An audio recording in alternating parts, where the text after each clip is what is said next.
ঘরে এসেছে BPL trophy. Rajshahi শহর জুড়ে চলছে বিজয়ের উৎসব। রাজশাহীতে বিপিএল চ্যাম্পিয়ন রাজশাহী ওয়ারিয়র্সকে ছাদখোলা বাসে দেওয়া হয়েছে সংবর্ধনা।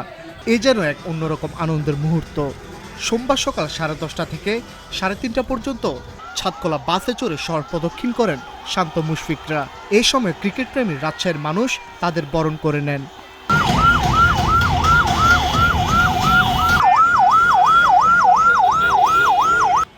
সকাল 10টার দিকে চ্যাম্পিয়ন ক্রিকেটাররা রাজশাহীর হযরত শাহ মখদুম বিমানবন্দরে এসে পৌঁছান।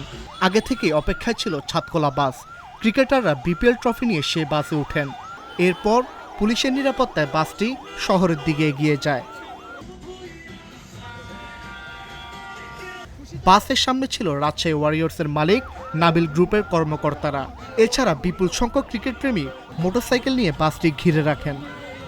দীর্ঘদিন পর একটা টিম নিয়েছে, গতবারের রাত্রে হিসাবে এবার রাতে অনেক ভালো গিয়েছে এবং কি অনেক সুন্দরভাবে তারা সব পরিচালনার মাধ্যমে তারা চাপটা নিতে পারছে। এতে আমরা অনেক খুশি, অনেক এক্সাইটেড। কিন্তু এবার যে নাবিল গ্রুপ টিমটা নিয়ে এসেছে এবং হান্নান সরকার অবস্থায় ছিল, অনেক সুন্দর একটা টিম গঠন করেছে। আমাদের শুরু থেকে অনেক আশা ছিল যে আমরা চ্যাম্পিয়ন হব, চ্যাম্পিয়নের গড়ার মতো টিম করেছে, সেটা আমরা দেখিয়ে দিয়েছি। যখন লাস্ট বল হলো, লাস্ট বল পর্যন্ত আমি উঠতে পারিনি, যে খুশি লাগছে, চোখে পানি চলে এসেছে। এত বছর পর যখন আমরা চট্টগ্রামের কাছে কোয়ালিফায়ার 1-এ হেরে গেলাম, তখন খুব খারাপ লাগছিল যে রাজশাহী পারবে নাকি, কিন্তু আমরা সেকেন্ড ম্যাচে প্রমাণ করে গেছি কেন আমরা চ্যাম্পিয়ন টিম। রাজশাহী যখন নিয়ে এলো আমাদের মুশফিকুর রহিমকে, তখন আমাদের অনেক ভালো লাগলো, কারণ একটা দলকে টিকিয়ে রাখাতে, একটা দলকে সাজিয়ে রাখার জন্য আমাদের একটা সিনিয়র ভাইকে দরকার। কারণ সিনিয়র ভাই না থাকলে একটা দলকে সাজিয়ে রাখা, টিকিয়ে রাখা, যেরকম শান্ত ভাই একটা সিনিয়র ভাই দরকার, যেরকম একটা কোচকেও দরকার একটা ভালো।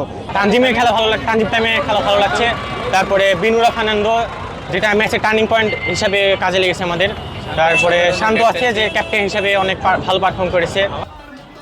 ক্রিকেটারদের নিয়ে ছাদখোলা বাসটি বিমানবন্দর থেকে রাজশাহী নৌকা মহাসড়ক হয়ে আমচত্বর, বিমান চত্বর, রুয়েট ফ্লাইওভার হয়ে রাজশাহী বিশ্ববিদ্যালয় প্যারিস রোডে পৌঁছায়। এরপর পুরো শহর ঘুরে নাবিল ফ্যাক্টরিতে যায়। ভক্তরা তাদের পরনের শার্ট, টি শার্ট কিংবা সোয়েটার খুলে দেন ক্রিকেটারদের দিকে। সেসবে অটোগ্রাফ দিয়ে ক্রিকেটাররা তা ফেরত দেন। মাঝে মাঝে অধিনায়ক নাজমুল হোসেন শান্ত ও মুশফিকুর রহিম বিপিএল ট্রফি উঁচু করে ধরেন। ভক্তদের সঙ্গে উচ্ছ্বাসে হারান শান্ত মুশফিকও। ডেস্ক রিপোর্ট, আজকের পত্রিকা। রাজশাহীবাসীর এটা প্রাপ্য ছিল, অনেকদিন তারা শিরোপা পায় নাই, তো আমাদের আনন্দটাও আরও দ্বিগুণ হয়েছে তাদের কাছে আসতে পেরে।